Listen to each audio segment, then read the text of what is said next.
Hello everyone, তো চলে এলাম তোমাদের জন্য নতুন একটা ভিডিও নিয়ে।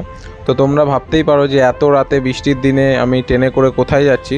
তো সেটা জানতে হলে আমার পুরো ভিডিওটা দেখতে হবে তোমাদেরকে। তো আমার হাওড়া থেকে ট্রেন ধরার কথা ছিল, কিন্তু এত বৃষ্টির জন্য ট্রেনটা লেট করায় আমি আর হাওড়া যেতে পারলাম না। তাই আমাকে ডানকুনি থেকেই লোকাল ট্রেনে করে যেতে হচ্ছে বর্ধমান। তো আমি বর্ধমান চলেই এসেছি। এবার বর্ধমান থেকে আমার ট্রেনটা আছে, যেটা আমার হাওড়া থেকে ছিল, হাওড়া থেকে মিস করা বর্ধমান থেকে আমায় ধরতে হচ্ছে। তো আমি বর্ধমান থেকে ট্রেন ধরে চলে যাচ্ছি রামপুরহাট। তো আমি রামপুরহাটে চলে এসেছি। আমি যাচ্ছি তারাপীঠে মায়ের কাছে পুজো দিতে, জয়মাতার নাম নিয়ে চলে এলাম। আর এত বৃষ্টি হওয়ার কারণে ওয়েদারটা হয়ে গেছিলো পুরো চেঞ্জ, তাই আমার ডানকুনি টু রামপুরহাট জার্নিতে কোনো কষ্টই হয়নি। ঠান্ডা ঠান্ডা ওয়েদারে চলে এসেছিলাম।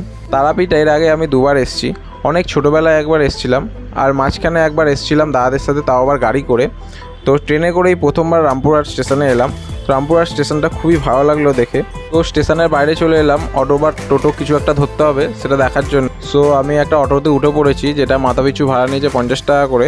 তো অটো কাকু ঠিকঠাক প্যাসেঞ্জার পাচ্ছিল না, 4 জন না তো 8 জন বা 2 জন এরকমভাবে প্যাসেঞ্জার চাইছিল, তো পাচ্ছিল না বলে অটোটা ছাড়তে বেশ কিছুক্ষণ লেট হয়ে গেছিলো। কিছুক্ষণ পর অটো ছাড়ার পর ফাইনালি চলে এলাম তারাপীঠ। সো আমার যেহেতু কোনো হোটেল বুকিং ছিল না, তাই জন্য আমি স্পটেই হোটেল খুঁজে নিচ্ছিলাম।